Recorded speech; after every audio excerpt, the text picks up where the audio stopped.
Take a look at these horses and wagons, right next to the completed palace. Built in less than 4 years, and honestly, it looks like it's been there for a long time. We had these wood planks set up that they would use to go from the paved sidewalk from the old world to these dirt roads. If this horse and wagon community built these sidewalks, they would have just built a ramp leading to the dirt with the same sidewalk material. But they didn't. They went and got a wood plank because that was what they were capable of in that time period. They were capable of a wood plank as their ramp to walk from the sidewalk to the dirt road. They found these buildings and they were occupying the old world civilization's work. And we're still doing this today, all over the world. Howdy y'all, welcome back. Today, we will look at one of the most deeply mysterious cities in American history, one which, from its very foundation, served as a symbol for a much deeper or more esoteric power. Furthermore, as I dove into the history of this city, I was hard-pressed to find any photograph of this immaculate city that did not seem to showcase a fully electrified trolley system, which already was serving the city throughout the 19th century. Like so many feats of engineering in the Midwest, we also have some designs that are considered to be cutting edge, and many defied what was believed to be possible at that time. Today, we will be looking at the great city of Cincinnati, Ohio, thoroughly diving into some of the most detailed photographs I have ever seen taken of a city well over 100 years ago. Furthermore, Cincinnati, from two-story tall doorways to massive castle-like structures littered throughout the city, in its earliest photographs was a city where architecture appeared to be more advanced than what was alluded to in the current narrative. We have entire blocks of the city, as you can see, that appear like massive superstructures.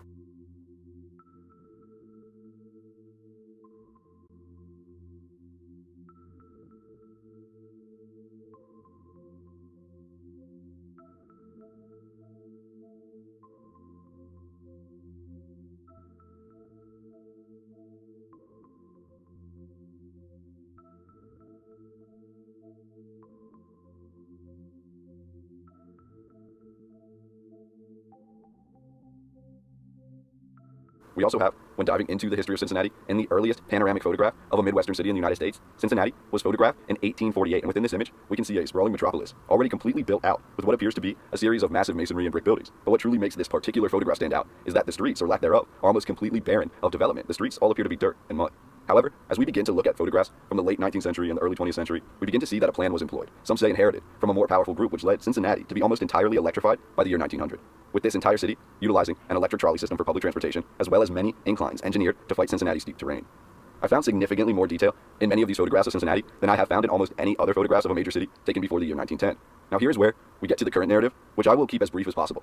The land of Cincinnati, according to the mainstream history, has been occupied since at least 900 AD. This occupation was by the Fort Ancient people, a sister tribe of the Mound Builders, both tribes deriving from the earlier Hopewell culture, also known for mounds and earthworks. With zero mention of the Little Ice Age, we're told the landscape of Cincinnati was only greatly changed, greatly affected, with the arrival of European settlers, which occurred around the mid-1600s. We're told these settlers drove the indigenous people, which at that time mainly were the Shawnee, from their dwellings and the earthworks, and the Europeans also began trading with the Iroquois, who were said to be an enemy of the Shawnee at this time period. Again, the history here has lackluster details at best. How big were the earthworks of Cincinnati? How many mounds existed on this land? Why did the indigenous people of Cincinnati claim that this landscape was built by giants?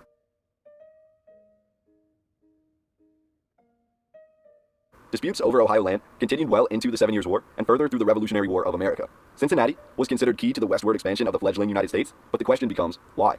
In 1786, a man named Benjamin Stiles was said to have traveled near present-day Cincinnati and discovered the soil to be extremely fertile. Could this at all have to do with the many earthworks which may have once existed here? The very next year, 1787, the Miami Purchase was completed, and over 300,000 acres, or roughly 487 square miles, was sold to Judge John Cleves Sims of New Jersey. In 1788, again, just 1 year after the purchase, Fort Washington, near present-day Cincinnati, was constructed and was settled with occupants from Fort Pitt, a similar star fort in Pennsylvania. Today, part of this original fortification of Cincinnati, Fort Washington, lies beneath the Lunken Airport, and this is considered the location of the first settlement of Cincinnati. Originally, the settlement was known as Losantiville. However, when the original surveyor disappeared in 1788, a new surveyor named Israel Ludlow was chosen, who redesigned the town plan and eventually contributed to renaming the city. The Star Fort Washington stood until 1808, housing upwards of 613 troops. However, it was Ludlow's effect on the city which truly bears questioning. Arthur St. Clair, governor of the Northwest Territory, with encouragement directly from Israel Ludlow, renamed Losantiville to Cincinnati, named after a secret fraternal order known as the Society of Cincinnati. Again, if we read between the lines here, the Freemasonry we see in all of these photographs obviously has more to the story than the current narrative gives it credit for. The Society of Cincinnati, the Fraternal Order of Cincinnati, was founded in the United States in 1783 to commemorate the Revolutionary War.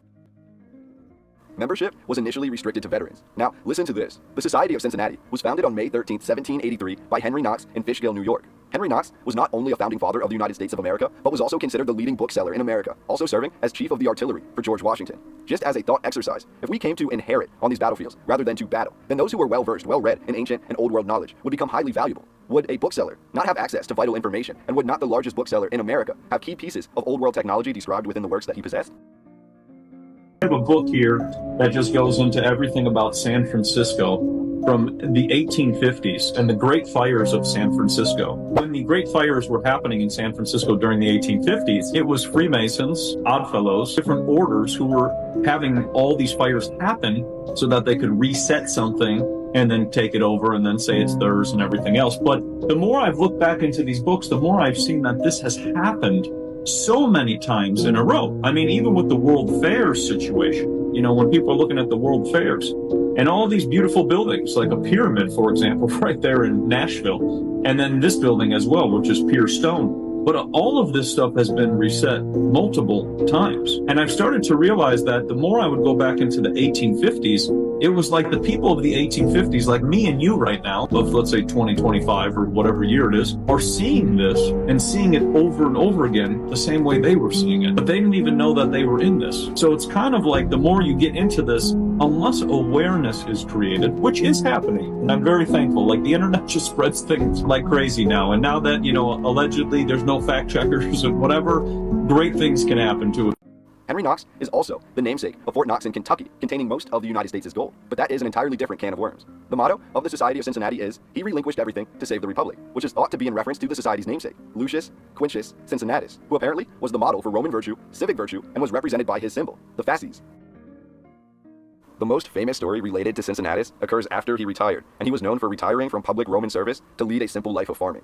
Cincinnatus was also well known as one of the Roman consuls and dictators who greatly opposed any rights for the working class, the plebeians. While promising reform to the plebeians of Rome, Cincinnatus, once in office, actually passed laws which brought the working class further into poverty and eventually allowed violence against plebeians who attempted to speak up. Does this remind you of anything going on right now? And all of this begs the question, why was this Roman leader, of all leaders, chosen as the head of a secret fraternal order in the United States of America? And further, why was that secret order, only 7 years old in 1790, chosen as the namesake for the massive city of Cincinnati? The population of the settlement of Cincinnati grew rapidly from 1790 onward, and a wide range of businesses were established by 1795, including over 30 warehouses and factories, all built in 5 years or less, all said to be masonry. Is that possible?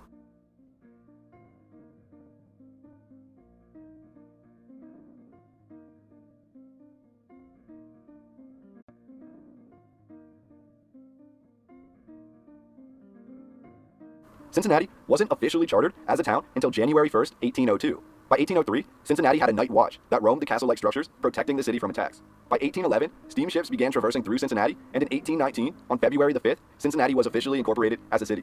By 1820, the population of Cincinnati had exceeded 10,000 people and continued to grow throughout the time of the first photograph taken of the city in 1848.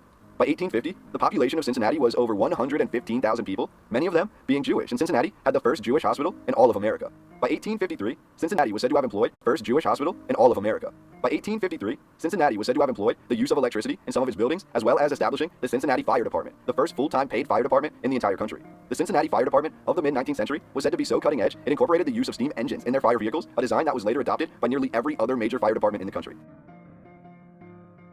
Cincinnati also had a large African-American population and was considered one of the most important cities on the Underground Railroad, as Cincinnati bordered slave states like Kentucky, and Cincinnati was key in the process of freeing individuals from neighboring lands. Cincinnati also had the first African-American church in Ohio, which was founded as Allen Temple Methodist in 1824.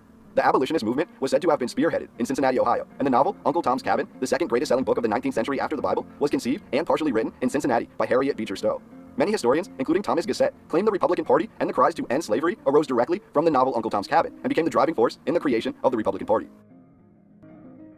The National Underground Railroad Museum, known as the Freedom Center, is also located in Cincinnati, Ohio. At the time of these photographs, roughly 1848 through 1910, Cincinnati had many nicknames, including the Queen of the West due to her castle-like architecture and abundance. Cincinnati was also known as Porkopolis, as over 40 factories and packing houses existed in the city that were dedicated to pork. This becomes a rather interesting detail, given that Cincinnati was also one of the largest Jewish populations in America. Cincinnati also was known as the New Rome, or the City of Seven Hills in America, akin to Rome, as Cincinnati was said to have had 7 significant and ancient hills: Mount Adams, Walnut Hills, Mount Auburn, Vine Street Hill, College Hill, Fairmount Hill, and Mount Harrison. If we consider the fact that Cincinnati was once home to the mound builders and others who constructed massive earthworks, and was also home to a series of forts including a star fort, one must wonder if these hills in Cincinnati might not have a more esoteric history.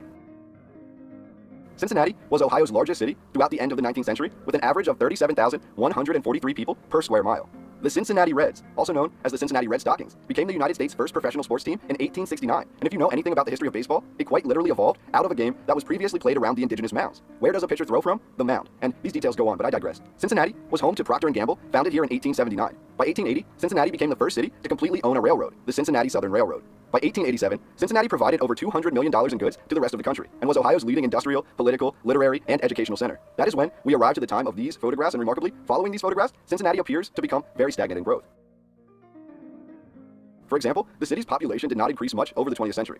In the 1880s, there were over 300,000 people living in Cincinnati, yet in the year 2000, that number had only increased to 365,000 people. Many of those can be associated with the city becoming larger at 77 square miles. Essentially, Cincinnati was much larger, much busier, much more dense, and more important when the history of the city was still very mysterious. But can this current narrative be trusted at all? And can this ancient Star Fort city, previously an indigenous fort, this 19th century city built with electricity and extremely advanced architecture and engineering, could this ancient city of Cincinnati, named after one of America's first secret fraternal orders, really have fallen so quickly from the 20th century onward? Or was the fall of Cincinnati, like so many other great cities, an orchestrated plot by nefarious parties desperately fighting and clamoring to hide the history of their misdeeds?